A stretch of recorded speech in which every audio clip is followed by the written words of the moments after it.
양자역학을 풀어서 뿌듯한 것보다 머리 안 빠지게 해서 뿌듯한 게 훨씬 좀 클 것 같긴 한데, 머리가 빠지기 시작하면 약간 공포스러울 정도도 있거든요. 그런 분들이 써보고 빠지는 게 현저히 줄었다라고 하시니까. 네, 안녕하세요. 카이스트 화학과 교수로 재직 중에 있고 폴리페놀 팩토리 CEO로 있는 이혜신입니다. 그래비티 샴푸는 정확하게 말씀드리면 탈모 완화에 도움을 주는 샴푸입니다. 그 머리가 빠지기 시작하면 많이 걱정이 되시고 병원도 찾아가시고, 그런데 이제 그런 분들이 써보고 빠지는 게 현저히 줄었다라고 하시니까 머리를 좀 덜 빠지게 하는 샴푸다라고 요약을 드릴 수 있을 것 같고요. 그 원리 자체가 이제 폴리페놀의 작용 때문에 그렇습니다. 사실 건강한 머리 모공에 꽉 채워서 헤어가 나오긴 하죠. 그런데 이제 저희가 여러 가지 이유로 이제 영양 공급이 덜 되기 시작하면, 특히 이제 나이가 먹거나 이러면 이 모공보다 헤어는 얇아집니다. 그래서 얇아지니까 쉽게 빠지죠. 쉽게 빠지는데, 헤어가 얇아졌었을 때 요 사이에 눈에 보이지 않지만 아주 작은 이제 갭이 만들어지겠죠. 그 갭하고 헤어 전체에 폴리페놀 코팅이 들어가면 거기를 메꿔주면서 이렇게 잘 안 빠지게 해주면서 그 사이에 이제 영양 공급이 이제 뿌리에선 되기 때문에 전체적으로 헤어가 건강해지면서 빠지지 않게 되는 그런 원리라고 생각하시면 될 것 같아요. 네. 헤어에 뭔가 영향을 주거나 그러려면 우리가 샤워기를 틀면서 씻어내는 물에 견뎌서 거기에 헤어가 코팅이 돼야 되고, 그렇게 되면 그걸 반복 사용했을 때, 샴푸는 이제 하루나 이틀 만에 한 번씩은 꼭 쓰게 되니까, 그러면 거기에 이제 묻은 성분이 두 번째 세 번째 쓰면 다시 이제 이 헤어를 따라서 다시 이제 모공으로 가게 되니까 영양 공급도 되게 되면서 두꺼워지고 여러 가지 기능을 동시에 하는 거라고 상상이 되는 거죠. 성분이 남아있는 거잖아요. 찝찝하진 않을까요? 전혀 그렇지 않습니다. 뭐 기본적으로는 우리가 얇아져서 빠지는 게 걱정이기 때문에 머리가 건강하고 힘 있고 튼튼하게 코팅이 되면 좋은 거라고 저는 생각을 하고 있습니다. 다른 사람은 똑같이 이렇게 생각을 하는 거죠. 그래서 남아있는 거는 맞지만 전체적으로 다 그것이 건강하게 되는 방향으로 가는 현상입니다. 네네. 근데 이제 제가 개발하고 제가 연구하는 분야는 폴리페놀이라는 분야거든요. 처음에는 홍합을 연구했다고 하는 게 좀 맞을 것 같아요. 제가 홍합 연구 폴리페놀 할 때만 해도 거의 안 했습니다. 그래서 제 과학자 친구들이, 동료들이 뭐 그렇게 할 게 없어서 홍합을 하냐 막 이런 적이 있었어요. 홍합은 아무데나 붙어요. 바다에 떠 있는 시트로폴에도 붙고, 뭐 가라앉아 있는 뭐는 나무에도 붙고, 쇠에도 붙고, 돌에도 붙고, 옷에도 붙고, 진짜 다 붙습니다. 홍합은. 다만 제가 연구하기 시작했었을 때 몰랐던 게 뭐냐면, 그 물질들이 다 안 붙었어요. 이런 플라스틱에도 안 붙고, 유리에도 안 붙고, 돌에만 좀 붙고, 뭐 이랬었습니다. 그래서 이게 자연하고 인공의 차이가 있는 거예요. 그러니까 이거를 어떻게 해결하지가 제가 궁금했던 분야였습니다. 그래서 제가 이제 해결했던 게 화학적 원리를 제공했어요. 그게 이제 2007년도에 사이언스에 대한 논문인데, 이렇게 하면 홍합처럼 다 붙을 수 있다. 의외로 접착을 하면 해결할 수 있는 문제들이 많은데 그게 좀 개발이 많이 안 돼 있어요. 혈관도 못 읽거든요. 혈관도 다 그 의사 선생님들이 이렇게 안경 쓰고 이렇게 현미경 비슷한 안경 써가면서, 우리 수처링이라고 하는데 그 실로 이렇게 땀을 뜹니다. 근데 사실 접착제 같은 거 이렇게 발라서 이렇게 해주면 수술 시간도 짧아지고, 그러니까 여러 가지 이제 미지의 영역들이 아직 있긴 있어요.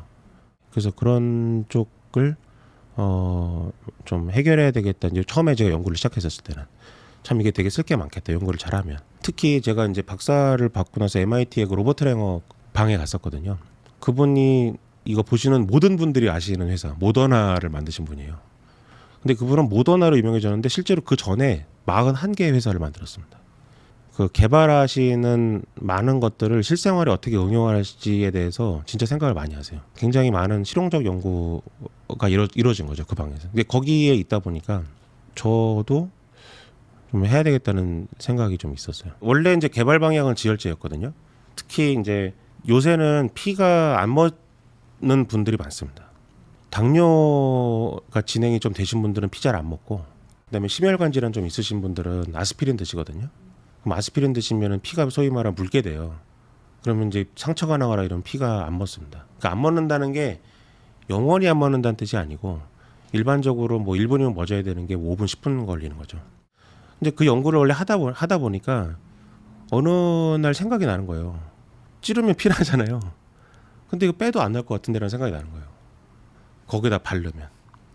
근데 이제 이게 이제 처음에 해보면 이게 코팅이 되면 코팅이 벗겨지더라고요. 그래서 너무 단단하게 코팅하면은 들어는 가는데 뺄 때도 같이 빠져나오는 거예요. 그러니까 지혈이 안 되는 거예요. 그래서 이 밸런스를 딱 잡아가지고 코팅하고 이 뺄 때는 얘는 남아 있어서 이 입구를 딱 막아주게 하는 그걸 잡아 놓은 최적화된 폴리페놀을 개발한 거죠. 처음에 이제 아이디어가 도출되고 1년 좀 더 걸렸어요. 처음 성공할 때 같이 연구했던 학생들이 그 녹화가 돼 있어요. 그게 자기들 하면서 우와 막 이런 거예요. 자기들이 먹혔어. 엄청 제대로 먹혔어요. 대박. 이제 그러다가 한 2년 있다가 코로나가 터졌습니다. 근데 그때 이제 진짜 많은 데서 걱정을 하셨던 게 뭐냐면 의료진의 2차 감염. 왜냐하면 그분들이 이제 피 환자들이 아무래도 체액, 피 이런 게 있으니까 약을 주더라도 주사를 놔야 되고 주사를 놓으면 피가 밖으로 나와야 되잖아요. 근데 저런 데 쓰면 되게 좋겠다라는 생각이 들어서 상용화를 하려고 뭐 결국에는 아직 그 임무는 완수를 못해서 아직 미지의 영역으로 남아 있고요.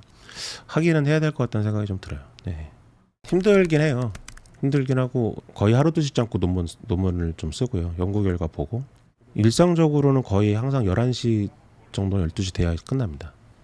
이 일상이 항상 끝도 없죠. 그러면 계속 생각하고 이제 아이디어 짜고 또 만들고 해야 되니까 실제 샴푸 개발할 때는 굉장히 많은 샴푸를 또 해보고요. 또 보신 것처럼 이렇게 눈썹 글로 뭐 손톱 글로 개발할 때는 진짜 정말 수도 없이 붙입니다. 거의 뭐 매일 세븐데이즈 위크 거의 그냥 일주일 내내 붙였다 뗐다 붙였다 뗐다 이렇게 수도 없이 많이 반복을 하고 이렇게 실험하고 있습니다. 연구 결과 좀 뭐 실패라고 하나요? 네. 그때 너무 지치실 것 같은데. 아유 안 지친다. 천직. 일이다라고 생각해 본 적은 한순간도 없어요. 예, 진짜로. 실패는 성공했었을 때 대조군이라고 얘기를 해요. 예, 저희가 이제 항상 그 대조군이라고 배우잖아요. 저희가 어떤 과학은 가설을 세우고 그 가설을 증명하기 위해서 조건을 바꿔가면서 실험을 하잖아요. 근데 그 조건을 바꿀 때 내가 처리를 하지 않은 군을 대조군이라고 하는데 사실 대조군이라고 하는 것은 그 실패했던 실험들이 전부 대조군이거든요. 근데 그게 성공을 했었을 때는 나머지 조건들이나 내가 처리했던 것이 다 이러이러해서 안 된 거구나라는 걸 한꺼번에 다 논문에 기재를 합니다. 그래서 그게 실패라기보다는 결국에는 다 어떤 과학적인 리포트에 들어가는 그런 데이터긴 하죠. 지금도 만약에 저 그래비티가 있단 말이에요. 그러면 그래비티를 또 어드밴스 시키는 연구를 하잖아요. 그러면 제가 대조군인 거죠. 제 대비로 또 하니까. 네, 그러니까 이제 이게 계속 이제 이게 파이널이라고 볼 수도 없는 거고 거기서 다시 또 시작해야 되니까 여러 가지 이제 조건들이 좀 많이 다른 것 같습니다.